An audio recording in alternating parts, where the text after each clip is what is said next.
Bismillahirrahmanirrahim. Assalamualaikum warahmatullahi wabarakatuh.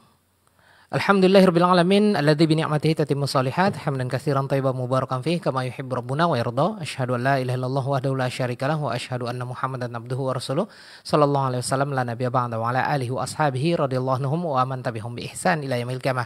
Ayo ikhwahal mustami'in wal mustami'at, pendengar Radio Hidayah 103.4 FM dan juga pendengar Radio Al Hikmah FM Banyuwangi, pendengar radio dakwah yang lain, dan juga kami sapa pemirsa televisi dakwah, Hasil TV, Surau TV, RJTV, dan juga Mitra RTVC yang berada di dalam negeri atau mungkin yang menonton atau menyimak siaran ini di luar negeri. Baik kaum muslimin, mohon maaf kaum muslimin dan muslimah rahimanillah wa yakum jami'an, senang sekali rasanya kita kembali bersua dalam kajian bersama dari studio Radio Hidayah FM Kota Pekanbaru bersama guru kita Abu Nuaim Al-Ustaz Dr. Aspri Rahmat Azai MA Hafizahullah Ta'ala, yang akan melanjutkan pembahasan untaian nasihat dalam kitab Syekh Abdul Muhsin bin Hamad Al-Abbad Al-Badr Hafizahullah Ta'ala, yaitu Badlun Nushi wa Tadhkiri li Baqaya Al-Maftunina bit Takfiri wa Tafjiri. Nasihat-nasihat ini dirangkum dalam kitab ini untuk menasihati bagi kaum muslimin dan muslimah yang mungkin masih terjerumus di dalam fitnah pemikiran takfiri dan peledakan aksi-aksi terorisme dan ya tentunya yang ingin bertentangan dengan para penguasa atau pemerintah. Baik kaum muslimin dan muslimah rahimanillah wa yakum jami'an dimanapun Anda berada. Sebelum kita mulai, kita sapa dulu dengan hangat guru kita Abu Nuaim Al-Ustaz Dr. Aspri Rahmat Azai MA Hafizahullah Ta'ala yang sudah di studio ya di hari ini, hari Jumat, hari yang mulia dalam sepekan. Kita berada di tanggal 26 bulan Rabiul Awal 1447 Hijriah atau bertepatan Jumat pagi menjelang siang di tanggal 19 September 2025. Assalamualaikum ya Ustazana. Waalaikumsalam warahmatullahi wabarakatuh. Kaifa haluka ya Ustazana? Bi khair walhamdulillah, kaifa anta ba'uni? Wa nahnu bi khair aidan ya Ustazana. Hayyakallah wa barakallahu fiik wa fil mustami'in wal mustami'at. Amin ya rabbal alamin. Wa fika barakallahu ya Ustazana. Wa barakallahu fikum kaum muslimin dan muslimah pendengar Radio Hidayah, al-mustami'in wal mustami'at wal musyahidin wal musyahidah, pemirsa televisi dakwah. Ini dia untaian nasihat berikutnya. Selamat menimba ilmu syar'i, dan untuk pertanyaan nanti insyaallah akan kita sediakan waktu untuk tanya jawab. Barakallahu fikum kepada Anda semuanya, kepada Ustaz. Kita persilakan, falyatafadhal masykurah. Alhamdulillahi rabbil alamin. Wassalatu wassalamu ala ashrafil anbiya'i wal mursalin nabiyyina wa rasulina Muhammadin wa ala alihi wa ashabihi wa man tabi'ahum bi ihsanin ila yaumiddin. Allahumma anfa'na bima 'allamtana wa 'allimna ma yanfa'una wa zidna 'ilma wa aslih lana sya'nana kullah ولا تكلنا إلى أنفسنا طرفة عين. أما بعد, kaum muslimin, kaum muslimat, pemirsa TV, pendengar radio dimanapun berada, semoga Allah Subhanahu wa Ta'ala senantiasa merahmati kita, memberikan kita taufik dan petunjuknya.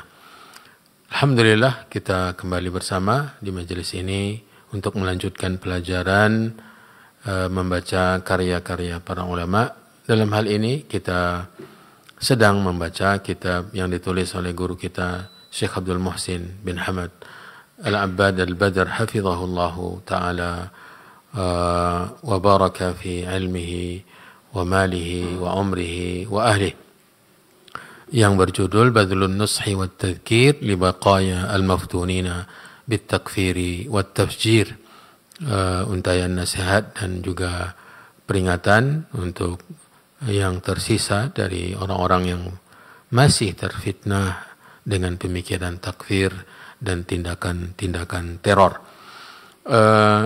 Pada pelajaran yang lalu, inti dari pembahasan kita adalah syaitan dengan besarnya permusuhan mereka dengan manusia. Tidak ada perintah-perintah Allah, larangan-larangan Allah, kecuali mereka berupaya untuk menjauhkan seorang manusia dari mematuhi, menaati perintah-perintah Allah dan larangan-larangan Allah. Bila itu perintah, maka dia berupaya bagaimana manusia membangkang dan menentang serta meninggalkan perintah Allah. Adapun bila itu larangan, maka mereka berupaya untuk menjerumuskan, menjadikan manusia mengerjakan dan melanggar larangan-larangan Allah. Di antara penyimpangan dalam perangkap syaitan adalah memberikan syubhat-syubhat kepada orang-orang yang memiliki ghirah, kecenderungan, kecintaan, keinginan, semangat dalam agama ini, syubhat-syubhat, sehingga mereka menyimpang. Maka ahlul bidah, orang-orang yang menegakkan bendera penyimpangan kepada perbuatan atau kepada hal-hal yang berbau bid'ah, sudah banyak muncul dari semenjak awal agama atau semenjak awal-awal Islam. Di antara penyimpangan yang ada di zaman dahulu kala yaitu al-khawarij, sebagaimana dijelaskan oleh penulis, wa min ahlil bid'ah al-khawarij alladhi zayyana lahum asy-syaitanu batilahum. Di antara ahlul bid'ah adalah al-khawarij, yang mana syaitan mengindah-indahkan atau menghias-hiasi bid'ah mereka kepada orang-orang tersebut. Menghias-hiasi, mengindah-indahkan bid'atul khuruj kepada mereka, sehingga mereka tertipu dengannya, menganggap bahwa mereka berada di atas kebenaran. Lanjutannya, kata beliau, وَقَدْ سَارَ عَلَى مِنْوَالِهِمْ إِصَابَاتٌ فِي أَوْقَاتٍ مُخْتَلِفَةٍ خَرَجُوا عَلَى الْمُسْلِمِينَ بِالْفِتَنِ وَالْإِخْلَالِ بِالْأَمْنِ. Dan berjalan di atas jalan-jalan mereka, Al-Khawarij, banyak kelompok-kelompok di masa dan waktu yang berbeda-beda keluar atau memberontak kepada kaum muslimin, menyebarkan fitnah atau memunculkan pertikaian-pertikaian dan pengrusakan terhadap keamanan kaum muslimin. Wa min haula'i ba'du asy-syababi alladziina kharaju 'ala an-nas fi biladil haramain. Kata penulis, di antara mereka adalah sebagian pemuda-pemuda yang melakukan tindakan pemberontakan, memisahkan diri dari pemerintah kaum muslimin di negeri Al-Haramain. Itu di awal-awal, kata beliau, fi awaili am 1424, tahun 1424 Hijriah. Di awal-awal tahun inilah mulai bermunculan pemuda-pemuda yang tadi mengikuti jalannya orang-orang Khawarij di masa dahulu. Faqamu bit-tafjiri wat-tadmiri wa qatlil abriya'i minal muslimina wa ghairihim. Mereka melakukan tindakan-tindakan teror dengan melakukan peledakan, melakukan pembunuhan terhadap orang-orang yang tidak bersalah, baik dari kaum muslimin sendiri maupun dari non-muslim. Wa zayyana lahumu syaitanu anna ma fa'aluhu jihad. Anehnya syaitan menghias-hiasi, mengindah-indahkan perbuatan yang terkutuk tersebut dengan menyatakan atau menganggap itu adalah berjihad. itu adalah jihad, tindakan jihad. Wa huwa fil haqiqati ifsadun fil ardi. Padahal ia merupakan pengerusakan atau tindakan pengerusakan di muka bumi. Wa qad katabtu lahum nasihatan tubi'at qabla syahri Ramadan min dhalikal 'am. Kata penulis, saya telah tulis sebuah tulisan nasihat saya peruntukkan untuk mereka yang telah dicetak sebelum bulan Ramadan di tahun yang sama. Sebelum Ramadan di tahun 1424 Hijriah. Judulnya bi ayyi aqlin wa dinin yakunu at-tafjiru wa tadmiru jihadan waihakum afiqu ya syabab. Ini judul tulisan beliau yang tadi beliau sampaikan, yaitu dengan akal dan agama mana meledakkan dan merusak merupakan jihad. Wahai para pemuda, sadarlah. Ya. Zakartu fiha, di dalam buku ini saya sebutkan, kata penulis, annama hasala minhum sababuhu al-fuhumul khati'atu wa adamu ar-ruju'i ila ahli ilmi. Di kitab tersebut saya sampaikan, kata Syekh Abdul Muhsin hafizahullah, bahwa faktor utama terkait dengan tindakan mereka ini adalah kesalahpahaman dan tidaknya kembali mereka kepada ulama. Sudahlah salah paham,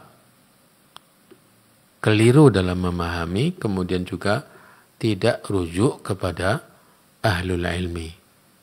Tidak kembali kepada ahlul ilmi untuk bertanya tentang hal-hal yang mereka tidak ketahui.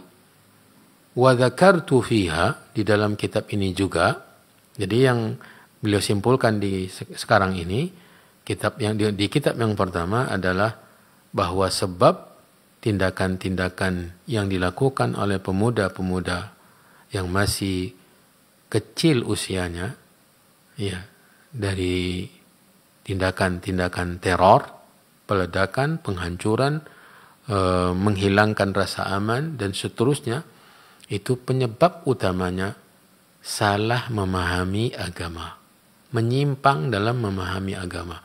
Yang kedua, ditambah lagi, mereka tidak kembali kepada ulama, tidak belajar kepada ahli ilmi, bahkan mereka melecehkan, merendahkan, mencaci, memaki para ulama.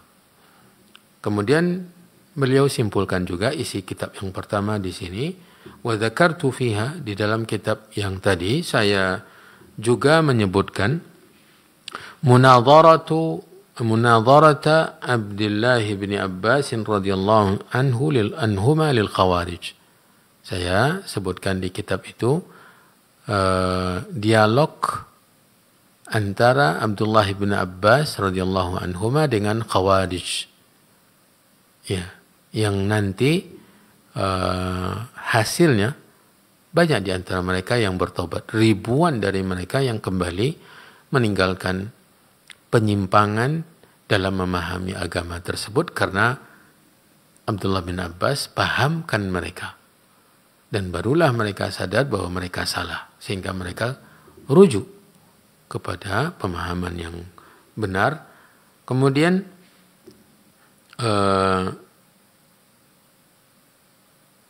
wa annahu bil bayani lahum raja'a minhum alfani amma kanu alaihi minal batil. Dengan dialog antara Ibnu Abbas dengan mereka, rujuk dari mereka itu sekitar 2.000 orang. Ya, 2.000 orang, dan meninggalkan kebatilan yang telah mereka anut, yaitu pemikiran Khawarij. Kemudian di kitab yang sama kata beliau, wa dzakartu aidan qissatan nafari alladhi waqa'a fi nufusihim ra'yul khawarij wa azamu ala i'lani khurujihim ba'da al-hajj wa anna Allah waffaqahum li huduri majlis Jabir bin Abdullah radhiyallahu anhuma fi masjid Rasulillah SAW fasami'u minhu ma yadullu ala butlani ma hammu bihi min al-batil fa'adalu anhu. Ya. Kemudian yang penulis ingatkan juga di sini tentang kitab yang sebelum ini adalah di dalam kitab tersebut beliau menjelaskan kisah beberapa orang yang terpengaruh oleh pemikiran Khawarij. Itu kisah Yazidul Faqir. Ya, Yazidul Faqir terpengaruh oleh pemikiran Khawarij dan berencana untuk mensosialisasikan atau untuk memperlihatkan, menampakkan pemikiran tersebut kepada semua orang ketika musim haji. Ya. Dan sebelum haji, mereka diberikan taufik oleh Allah untuk duduk di majlis sahabat yang mulia Jabir bin Abdullah Al-Ansari radhiyallahu anhuma. Dan di situ di majlis tersebut mereka mendengar hadis disampaikan oleh Jabir radhiyallahu anhu tentang batilnya pemikiran mereka, dan akhirnya mereka bertobat, ya, dan meninggalkan pemikiran yang sesat tersebut. Kemudian wabayantu anna fi qissati ruju'i alfaini min al-khawarij ba'da bayan ibn Abbas radhiyallahu anhuma lahum وعدول هؤلاء النفر عما هموا به من الخروج لما سمعوا من جابر رضي الله عنه بينت أن في الرجوع إلى أهل العلم الوصول إلى الحق والسلامة من الباطل. Diambil oleh beliau di dua kasus tadi, kasus dialognya Ibnu Abbas dengan Khawarij, dan akhirnya mereka, sebagian besar dari mereka atau jumlah yang besar dari mereka bertaubat, 2000 orang. Kemudian kisah Yazidul Faqir ketika mendengar hadir di majelis Jabir bin Abdullah, padahal mereka sudah berencana di musim haji akan memberontak, akan melakukan tindakan-tindakan teror. Akhirnya mereka mengurungkan niat dan kembali kepada petunjuk disebabkan oleh kembali kepada ahli ilmu. Kembali kepada ahli ilmu, kata Syekh di sini. Dan ditegaskan oleh beliau bahwa kembali kepada ahli ilmu menjamin sampainya seseorang kepada kebenaran dan selamatnya seseorang dari kebatilan. Ya. Selalu berhubungan dengan ulama, memberikan jaminan untuk tetap berada di atas kebenaran dan selamat dari penyimpangan. Kata beliau, وذكرت أن حداثة السن مظنة سوء الفهم. Di sini juga catatan di kitab yang sebelumnya dari tentang tadi kan penyebabnya salah dalam memahami agama, tidak kembali kepada para ulama, tidak menjadikan ulama sebagai referensi, sebagai rujukan dalam perkara-perkara besar seperti itu. Hanya dijadikan semangat saja sebagai sandarannya. Dan yang ketiga di sini disimpulkan oleh beliau adalah usia muda, umur masih kecil. Wa anna hadatsata sinni madinatu su'il fahmi. Kecilnya usia, mudanya umur merupakan salah satu faktor salah memahami, terutama dalam urusan agama. ومثلت لذلك بإخبار عروة ابن الزبير عن خطئه في فهم قول الله عز وجل إن الصفا والمروة من شعائر الله فمن حج البيت أو اعتمر فلا جناح عليه أن يطوف بهما. Contoh bahwa usia muda, kecilnya umur, ini bisa menjadi faktor salah dan keliru memahami sesuatu. Dan contohnya adalah kisah Urwah ibnu Zubair. Pengakuannya bahwa ketika dia salah memahami, saat itu usianya masih muda. Ya, salah memahami apa? salah memahami firman Allah di surat Al-Baqarah yang berbunyi Inna Safa wal Marwata min sya'airillah. Sesungguhnya Safa dan Marwah termasuk syiar-syiar Allah, maka barang siapa yang menunaikan haji atau melakukan umrah, maka tidak mengapa atasnya untuk tawaf di antara Safa dan Marwah. Maksudnya sa'i. Tidak mengapa untuk melakukan sa'i. Berarti tidak mesti. Ya, itu yang dipahami. Wa annahu biruju'ihi ila Aisyata, dan Urwah bin Zubair dengan kembali kepada Aisyah menanyakan tafsir dari ayat tersebut, jelaslah oleh dia bahwa sebelumnya dia keliru. Tabayyana lahu khata'uhu, bahwa pemahaman yang sebelumnya keliru. Wa kana idzaka hadits as-sinni, kata Urwah, ketika itu usia saya masih belia, masih sangat muda. Thumma awradtul adillata minal kitabi wa sunnah ala ma yali. Beliau juga menambahkan kesimpulan dari kitab yang sebelum ini.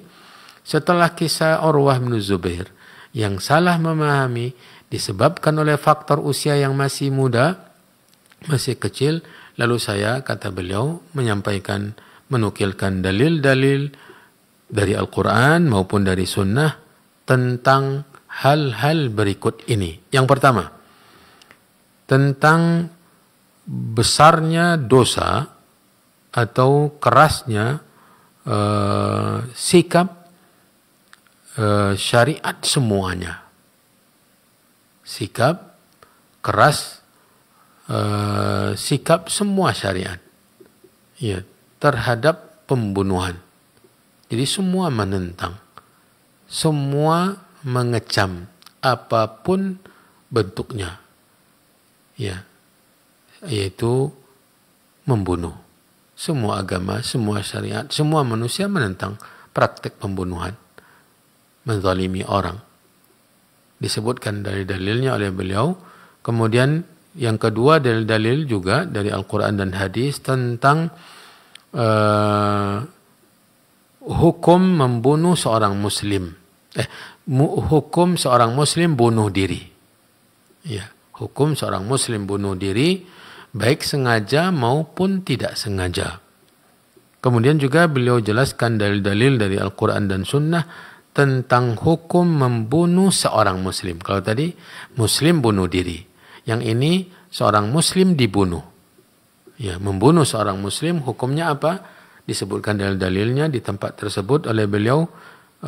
Membunuh seorang muslim bighairi haq, dengan cara yang batil, baik sengaja maupun tidak. Ada dalil-dalilnya. Kemudian yang terakhir yaitu tentang membunuh non-muslim yang telah mendapatkan janji aman dari pemerintah kaum muslimin. Ma ja'a fi qatlil mu'ahad amdan wa khata'an. Disebutkannya juga dalil-dalil dari Al-Quran maupun Sunnah oleh penulis hafizahullah ta'ala, dan itu semua sudah kita pelajari di kitab sebelum ini. Kemudian beliau mengatakan wa qultu fi khitamiha, di penutup kitab yang tadi saya sampaikan nasihat dengan mengatakan ittaqullaha ayyuhas syabab fi anfusikum.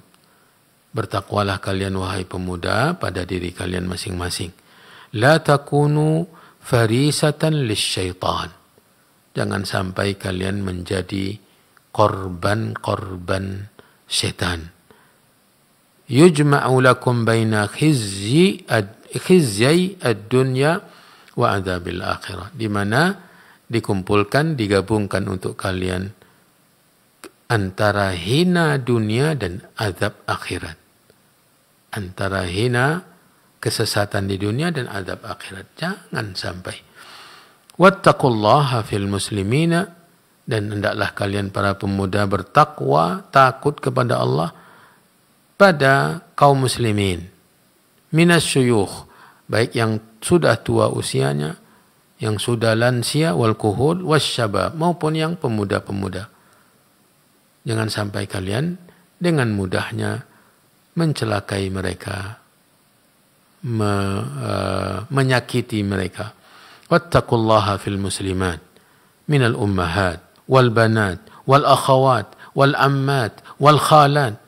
Takutlah kalian wahai pemuda-pemuda muslim yang menganut pemahaman khawarij tersebut tentang wanita-wanita muslimah, baik itu mereka ibu-ibu, orang tua perempuan maupun anak-anak perempuan, saudara-saudara perempuan, bibi-bibi, baik dari pihak ibu maupun dari pihak ayah.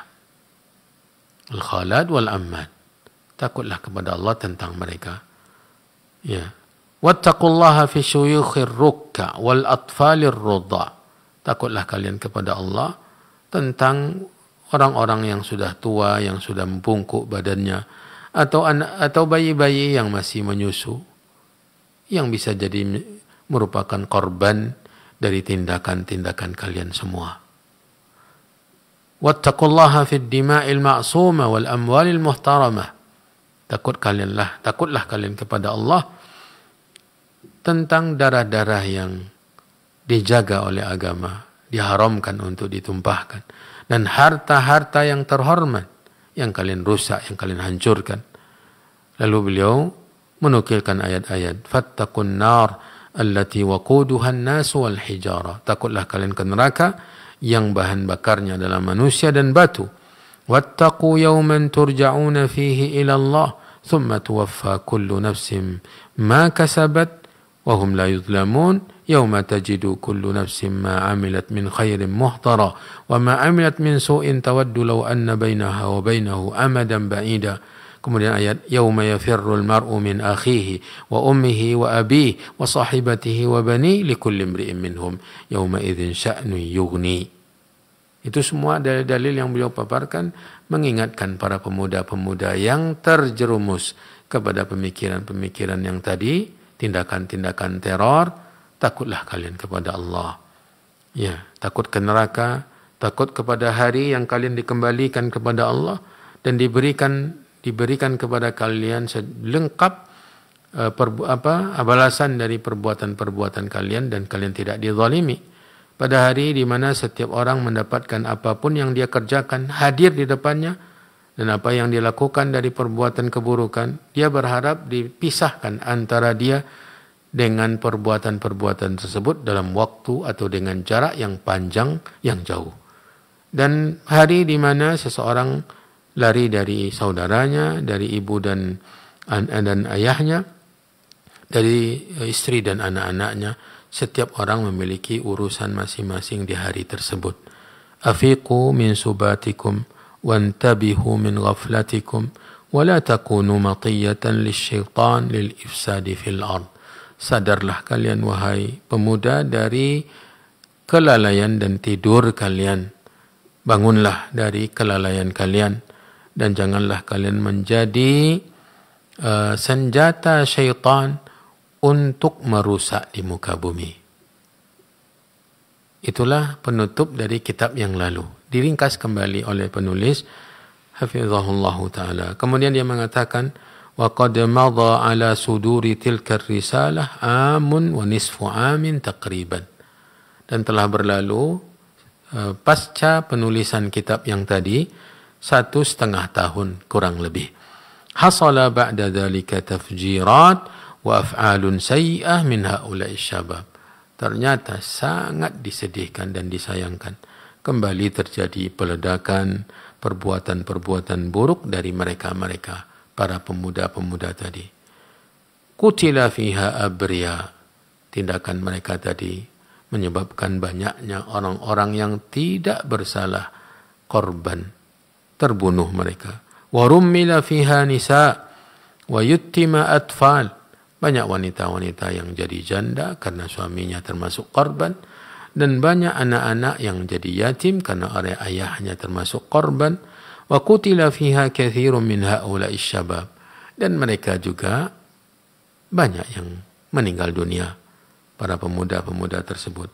wa qad qubida ala ba'dihim, sebagian mereka ada yang tertangkap, wa sallama ba'duhum nafsah, sebagian pula dari mereka ada yang menyerahkan diri mereka kepada pemerintah, fa udi'u fis sijni, lalu mereka diletakkan di dalam penjara, wa ukhrija man ukhrija minhum, sebagian mereka juga ada yang dikeluarkan, dibebaskan, wa baqiya man baqiya, dan bahkan ada di antara mereka pun yang masih di penjara, wa bidzalika aminu ala anfusihim wa amina minhum ghairuhum, dengan banyaknya mereka yang bertaubat, mereka yang kembali kepada pemikiran dan akidah yang benar, kemudian mereka yang masih di penjara menjadikan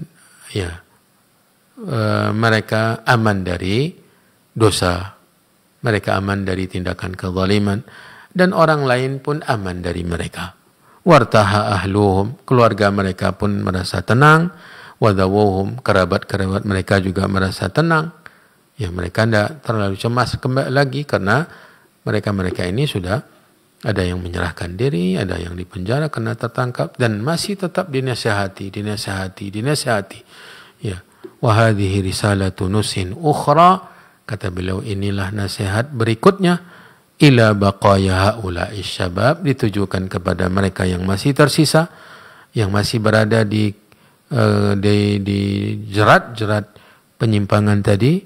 As'alullah ta'ala an yanfa'a biha, saya memohon kepada Allah agar menjadi bermanfaat, wa an yuwaffiqahum litarki ma hum alaihi minal batil, semoga Allah beri mereka taufik untuk meninggalkan kebatilan mereka, litahsulas salamatu lahum wa li ghairihim, agar terrealisasi keselamatan baik untuk mereka sendiri dan juga untuk orang-orang lain. Innahu sami'um mujib, sesungguhnya Allah, innahu sami'um mujib, sesungguhnya Allah Maha mendengar dan Maha mengabulkan doa dan permohonan. Ini pada jemaah yang dirahmati dan dimuliakan oleh Allah, saudara-saudari, semoga Allah Subhanahu wa taala menyelamatkan kita dari penyimpangan-penyimpangan agama, menuntun kita terus agar tetap berada di atas jalan Rasulullah SAW dengan ilmu dan amal. Semoga Allah berikan kita istiqamah di atas iman dan taqwa. Wallahu waliyut taufiq. Kita kembalikan kepada akhi Abu Auni. Nah, jazakallahu khairan atas materi yang disampaikan oleh Ustaz Abu Nuaim, Dr. Asbri Rahmat Azim, hafizahullah ta'ala. Baik pemirsa dan pendengar dimanapun Anda berada, pemirsa televisi dakwah dan juga pendengar radio-radio dakwah, Radio Hidayah, Radio Al-Hikmah FM Banyuwangi, televisi dakwah, RTVC, Asil TV, kemudian juga ada RJTV, Surau TV, Abiyati TV, dan juga yang lainnya yang tidak bisa kami sebutkan satu persatu. Untuk pemirsa silakan dikirimkan ke studio masing-masing, insyaallah nanti admin rekan kami akan menyampaikan ke Radio Hidayah. Untuk telepon silakan bisa langsung saja ke studio Radio Hidayah FM dengan menelpon nomor biasa 08117530.000 atau 40 di belakang 3, 08117530.000 atau 40 di belakang 3, dan telepon WA bisa juga dihubungi WA dari Radio Hidayah di 081175454444, 081175454444. Baik, sebelum kita angkat untuk pertanyaan dari WA, kita angkat dulu telepon yang sudah masuk. Silakan. Assalamualaikum. Waalaikumsalam warahmatullahi wabarakatuh. Dengan siapa Ibu? Di mana? Bu Umu Kulsum di Riau. Baik, silakan Ibu pertanyaannya. Assalamualaikum Ustaz. Waalaikumsalam warahmatullahi wabarakatuh. Ya Bu. Ya, anak mau tanyakan tentang zakat Ustaz. Ya. Orang ini mempunyai emas untuk setengah, sebagiannya yang menyukupkan haulnya dari emas, setengah selebihnya dari uang. Kayak mana menilainya itu Ustaz? Apa digabung berapa harga emas dan berapa jumlah uang nih untuk menyampaikan nisabnya Ustaz? Itu aja umum? Ya itu aja Ustaz, jazakallahu khair atas jawabannya. Assalamualaikum warahmatullahi wabarakatuh. Waalaikumsalam warahmatullahi wabarakatuh. Pertanyaan dari Ummu Kulsum ya di Riau. Penanya kita yang pertama, silakan Ustaz. Alhamdulillah wassalatu wassalamu ala Rasulillah wa ala alihi wa ashabihi wa man ihtada bihuda amma ba'du. Emas dan uang sama-sama ya dari jenis yang sama. Karena dahulu emas itu juga semacam barang yang menjadi alat tukar menukar sebagai alat untuk membeli, maka tidak ada perbedaannya. Bila itu emas belum dengan sendirinya tidak mencapai nisab ketika sampai haul, tetapi memiliki uang tersimpan bukan untuk dijadikan sebagai kebutuhan, maka bisa digabungkan antara keduanya dengan nisab yang sama. Jadi bisa dibalik atau dibawakan ke nilai emasnya. Uangnya misalnya untuk 1 emas berapa uangnya. Jadi dihitung ketika ternyata uang yang ada menutupi yang tersisa dari nisab ketika sampai haul, maka dibayar dari kedua-duanya dengan 2,5% dari kedua-duanya. Ya, wallahu ta'ala alam, ini yang saya ketahui, wabillahi taufik. Ya, nah jazakallahu khairan atas jawaban penjelasan dari Ustaz. Mudah-mudahan Ummu Kulsum ya di Riau yang sudah bertanya kepada kita sudah bisa mendengarkan jawaban dan penjelasan dari Ustaz. Baik, kita akan angkat untuk penelpon atau penanya yang kedua di 08117530.000. Ya, antum bisa juga menelpon WA ya untuk yang ingin menelpon WA 081175454444. Baik, sudah ada yang tersambung di ujung telepon. Assalamualaikum. Waalaikumsalam warahmatullahi wabarakatuh, Abu. Dengan siapa Ibu? Di mana? Hamba Allah Pekanbaru. Baik, pendengar setia ya.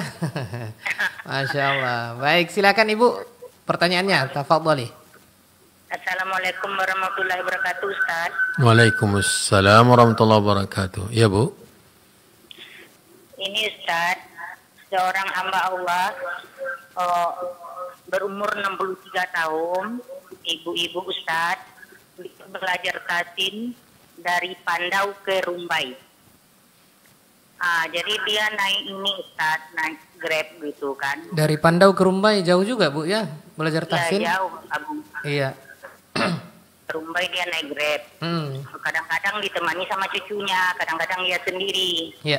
Jadi yang dia pertanyakan, bagaimana hukumnya dia di dalam Grab itu berdua dengan supir, gitu kan? Itu aja dulu Ustaz, pertanyaannya. Ini Assalamualaikum warahmatullahi ojek online atau car Ibu? Iya Bu. Sepeda motor atau mobil? Mobil. Oh mobil ya. Berarti type. Itu saja. Jazakillah khair. Ditunggu jawabannya Ibu ya. Baik. Assalamualaikum warahmatullahi wabarakatuh. Waalaikumsalam warahmatullahi wabarakatuh. Ya. Silakan Ustaz.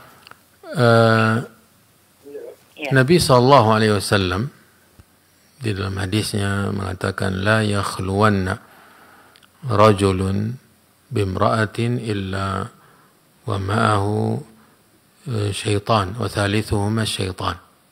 Tidaklah berdua-duaan laki-laki dan perempuan kecuali nimbrung bersama mereka untuk menggoda syaitan.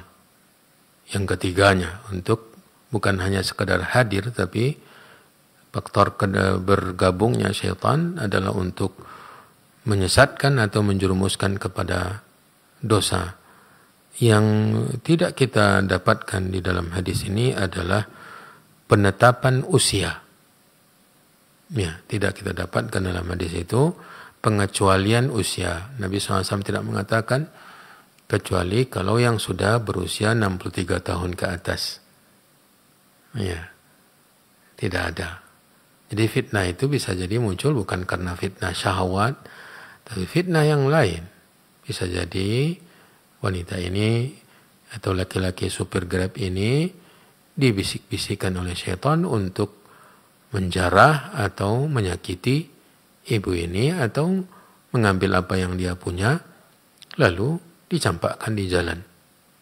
Bisa jadi karena faktor godaan setan bukan hanya terkait dengan syahwat, bukan terkait, bisa jadi berhubungan dengan syahwat. Ya, karena kita tidak bisa memungkiri adanya orang-orang tua yang dilecehkan oleh laki-laki. Selama tidak ada pengecualian usia dari Nabi, maka tidak ada seindah menerapkan apa yang diajarkan, diatur oleh Nabi SAW. Dan itu terletak di dalamnya keberkahan, keselamatan, dan perlindungan dari Allah Subhanahu Wa Taala. Meskipun tujuannya untuk berbuat kebaikan, kalaupun dia berangkat untuk tahsin dan keberangkatan itu dengan cara yang demikian, pasti berkurang keberkahan tahsinnya, mengurangi keberkahan tahsinnya. Nah, ini yang perlu dicatat baik-baik. Upayakan untuk berangkat tahsin itu tetap membawa cucu tadi. Tetap ada orang yang lain. Bila terjadi apa-apa, la qadarullah, semoga Allah melindungi kita semua. Jadi ada yang bisa melindungi, ada yang bisa menjaga, ada yang bisa melaporkan apapun yang terjadi, karena kita tidak tahu apa yang akan terjadi pada diri kita di waktu yang akan datang. Maka tidak ada sebaik apa yang dituntun oleh Rasulullah Sallallahu Alaihi Wasallam. Apatah lagi kalau seandainya dengan ojol ini yang beroda dua, bisa jadi lebih dari itu.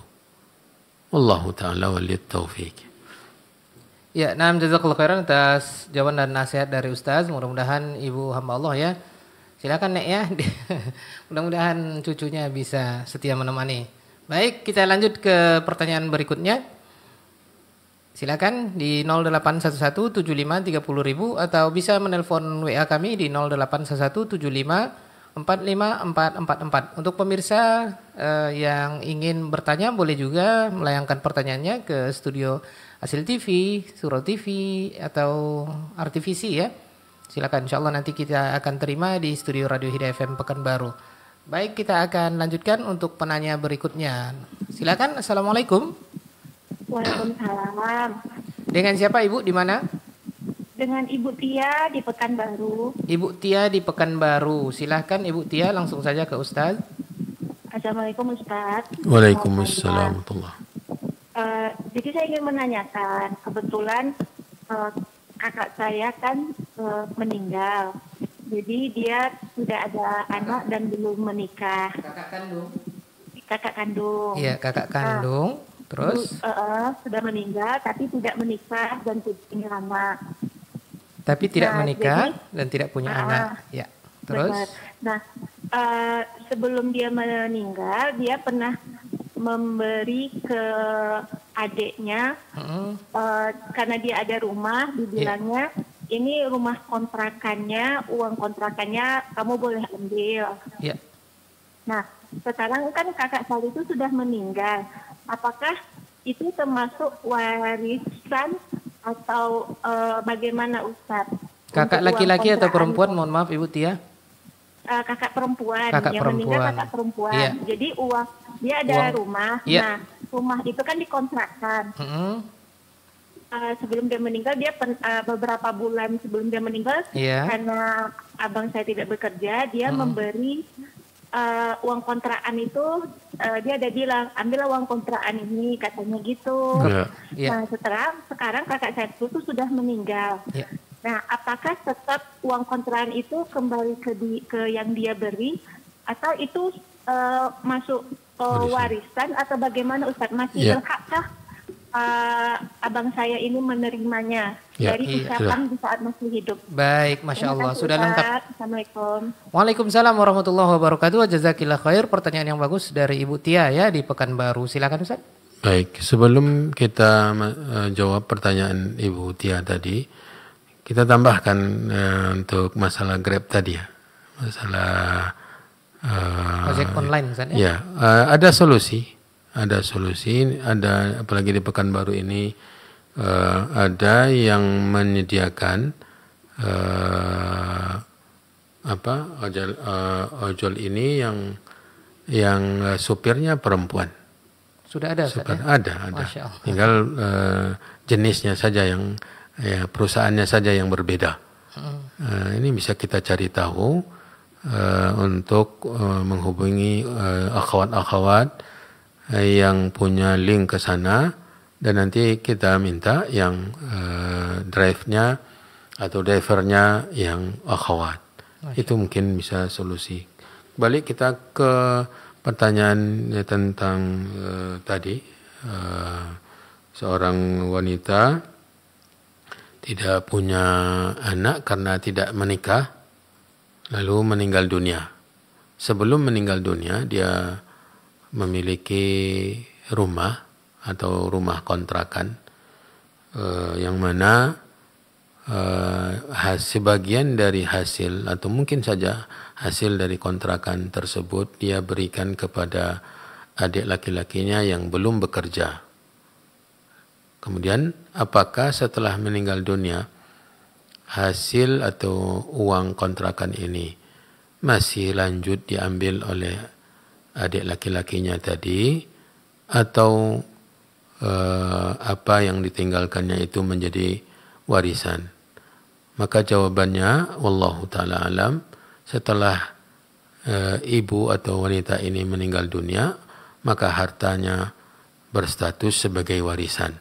Setelah ditunaikan utang piutangnya, wasiat-wasiatnya, lalu tidak lagi berlaku pemberian uang kontrakan tadi kepada adik laki-lakinya, karena rumah tersebut atau ruko tersebut sudah menjadi harta warisan yang harus dibagikan kepada seluruh ahli warisnya, bukan hanya kepada adik laki-lakinya. Wabillahi taufik. Ya, taib. Alhamdulillah sudah dijawab oleh Ustaz, dan sudah ditambahkan tadi solusi dari Ustaz ya untuk pertanyaan dari Ibu pendengar setia di Pandau ke di Pandau ke Rumbai tadi, Bu ya. Taib, kita akan lanjut. Silakan satu pertanyaan lagi. Telepon dari WA tadi sudah masuk. Taib, kalau tidak ada kita akan bacakan pertanyaan dari WA ya. Baik, ini dia pertanyaan dari WA. Oke, dari Ibu hamba Allah, Masya Allah, ummahat semua yang bertanya nih ya. Bismillah, Ustaz, kalau ada kita lihat pada diri seseorang ada ciri-ciri penyakit hati.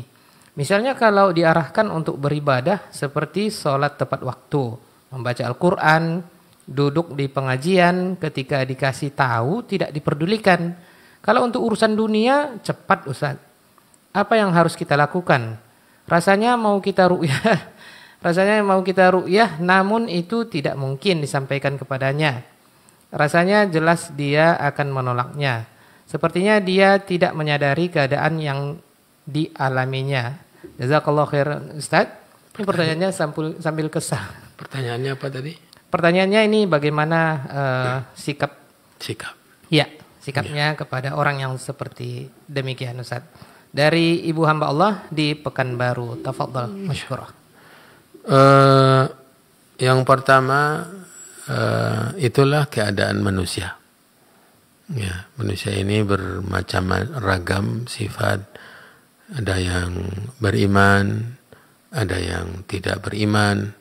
Di antara yang beriman, ada yang imannya kuat, tebal, rajin beribadah. Ada yang berimannya tipis keimanannya, lemah keimanannya, malas beribadah, mudah berbuat dosa. Ya, ini harus kita sadari ini. Kita harus sadari bahwa manusia tidak akan mungkin sama keadaannya. Allah Subhanahu wa taala yang membagi-bagi sifat manusia, bahwa mereka tidak sama. Sebagaimana para nabi juga tidak sama tingkatan level keimanannya. Semua orang yang beriman juga tidak sama level keimanannya. Dan apa yang Ibu tanyakan tersebut realita. Dan ini menjadi cobaan, ujian bagi orang-orang yang ingin menyebarkan kebaikan. Jangan sampai cepat berputus asa, cepat memponis bahwa dia orang yang sakit, yang sudah sakit hatinya atau ciri-ciri penyakit hati. Ya, lalu kita menyerah kalah, tidak. Ini adalah gudang kebaikan, gudang pahala bagi kita. Terus nasihati, terus disampaikan dakwah, ajak kepada kebaikan dengan lemah lembut, kemudian berikan hadiah, berikan semangat-semangat, banyak cara. Sebagaimana dilakukan oleh Nabi SAW kepada orang-orang Mekah, kepada orang-orang yang menentangnya. Begitu juga kepada orang-orang yang menerima. Jadi teruslah menyampaikan nasihat, teruslah berdakwah, mengajak kepada kebaikan, iringi dengan doa. Semoga Allah berikan hidayah kepada mereka dan semoga Allah memberikan kita istiqamah di atas agama dan di atas ketakwaan. Jangan sampai kita memvonis. Ini yang harus dihindari. Jangan sampai kita memvonis bahwa orang tersebut sudah tidak ada harapan lagi. Tidak akan mungkin diampuni oleh Allah. Nabi SAW menceritakan dua orang. Yang satu sangat rajin beribadah, jauh dari dosa. Dan juga terus menasihati yang satu lagi yang malas beribadah, banyak berdosa. Terus dinasihati. Bila dia berbuat salah dinasihati. Bila dia berdosa dinasihati, diingatkan, diperingatkan, disampaikan ancaman-ancaman. Terus sampai pada titik jenuhnya dia. Lalu dia mengatakan, bersumpah dengan Allah bahwa Allah tidak akan mengampuni orang tersebut. Ya Allah, wallahi la yaghfirullahu lak. Demi Allah, sesungguhnya Allah tidak akan mengampuni kamu, kata yang pertama. Lalu Allah Subhanahu wa taala murka. Allah taala murka. Allah mengatakan, man dzalladzi yata'alla alai bi alla aghfira lahu? Siapa yang mendikte saya dengan menyatakan saya tidak akan mengampuninya? Lalu Allah mengatakan, faqad ghafartu lahu wa ahbattu amalak. Saya telah ampuni dia dan telah saya hapus amal kebaikanmu. Maka terus beribadah, terus berdakwah, lanjutkan ketaatan, lanjutkan amal saleh. Di antara amal saleh adalah menasihati, mengajak orang berbuat baik, menasihati orang, mendakwahi orang, kemudian berdoa. Munculkan harapan agar mereka benar-benar menerima. Lakukan berbagai macam cara. Jangan sampai memvonis, menetapkan yang bukan-bukan. Itu bukan wewenang kita. Tugas kita adalah mengajak orang. La yu'minu ahadukum hatta yuhibba li akhihi ma yuhibbu li nafsihi. Tidak sempurna iman salah seorang kamu sehingga dia mencintai kebaikan untuk saudaranya sebagaimana dia mencintai kebaikan tersebut untuk dirinya sendiri. Maka sikapnya seperti itu. Jangan berputus asa, jangan memponis, jangan mengatakan ya sudah, dia sudah kotor hatinya, sudah penyakitnya sudah kronis, tidak mungkin bisa berbuat baik lagi. Disuruh berbuat baik malas-malasan, tapi kalau bicara dunia cepat-cepatan, itulah kondisi realita. Itu sebab kebaikan untuk orang-orang yang berjalan di atas iman dan takwa. Menjadi penyebab dia bisa menyebarkan nasihat, menyebarkan dakwah, mendoakan kebaikan dan seterusnya. Dan jangan sampai memiliki atau memegang stempel untuk mengatakan orang ini tidak mungkin lagi bertobat, orang ini tidak mungkin lagi masuk surga dan seterusnya. Ini adalah penyimpangan yang fatal dalam beragama, waliyadzubillah. Nah, jazakallahu khairan atas nasihat dari Ustaz ya. Mudah-mudahan bisa kita fahami ummahat ya, ibu-ibu yang semoga dirahmati oleh Allah Subhanahu wa taala. Pertanyaan dari ibu hamba Allah tadi mewakili mungkin banyak pertanyaan atau mungkin banyak kita yang mengalami seperti demikian ya. Apalagi itu adalah suami atau anak atau orang-orang yang kita cintai. Mari bersabar seperti yang dinasihatkan oleh Abu Nuaim Al-Ustaz Dr. Asbri Rahman AZMA hafizahullah ta'ala. Taib, mohon maaf yang sebesar-besarnya untuk pertanyaan kita cukupkan karena waktu kita terbatas. Kini kita dengarkan dulu. Mungkin ada sedikit yang perlu digarisbawahi oleh Ustaz terkait pembahasan kitab atau mungkin ada nasihat tambahan yang lain. Tafadhal masykurah ya Ustazana. Iya. Baik, alhamdulillah wassalatu wassalamu ala Rasulillah wa ala alihi wa ashabihi wa man ihtada bihuda amma ba'du. Saudara-saudari kaum muslimin kaum muslimat dimanapun berada, mari kita tetap bertakwa, kita tetap takut kepada Allah, tetap berupaya untuk meningkatkan takwa kita, dengan belajar agama, mengamalkan ilmu kita, mengerjakan yang diperintah oleh Allah, menjauhi yang dilarang oleh Allah, beribadah dengan tuntunan atau di atas tuntunan Rasulullah SAW, berakhlak yang mulia, saling peka atau peka terhadap kondisi di tengah masyarakat, terhadap keadaan sosial masyarakat, saling membantu dalam kebaikan, tolong menolong di dalam meninggalkan keburukan. Semoga Allah SWT memberikan kita husnul khatimah. Innahu jawadun karim. Wa sallallahu wa sallam wa baraka wa an'am ala nabiyyina wa rasulina Muhammadin wa ala alihi wa ashabihi wa man tabi'ahum bi ihsanin ila yaumiddin. Wa akhiru da'wana anil hamdulillahi rabbil alamin. Nah, jazakallahu khairan, kita ucapkan sekali lagi kepada guru kita Abu Nuaim Al-Ustaz Dr. Aspir Rahman Az-MA Hafizahullah Ta'ala yang sudah menutup perjumpaan kita ini dengan tambahan nasihat sebagai ikhtitam atau penutup kita. Dan kaum muslimin dan muslimah, tadi kita dengarkan materi, kemudian ada nasihat-nasihat dari Ustaz sebagai jawaban dari pertanyaan dari pemirsa dan pendengar dimanapun Anda berada. Dan insya Allah mudah-mudahan kita masih diberikan Allah Subhanahu Wa Ta'ala kesehatan, kesempatan untuk melanjutkan pembacaan kitab ini. Kitab Badlun Nushi wa Tadhkiri li Baqayal Maftuni Bitafiri wa Tafjiri, karya dari Syekh Abdul Muhsin bin Hamad Al-Abad Al-Badr Hafizahullah, yang mudah-mudahan mengalirkan pahala juga kepada beliau, dan semoga Allah jaga beliau dan menambahkan pahala bagi beliau. Taib kaum muslimin muslimah, mohon maaf atas segala kesalahan dan kekurangan. Jazakumullah khair untuk semuanya yang terkait dalam kajian bersama ini, rutin setiap Jumat pagi dari studio Radio Hidayah FM, dipancarluaskan bersama rekan-rekan Artivisi ya, baik televisi ataupun radio dakwah. Kita tutup dengan doa kafaratul majelis. Subhanakallahumma bihamdik asyhadu alla ilaha illa anta astaghfiruka wa atubu ilaik. Wassalamualaikum warahmatullahi wabarakatuh.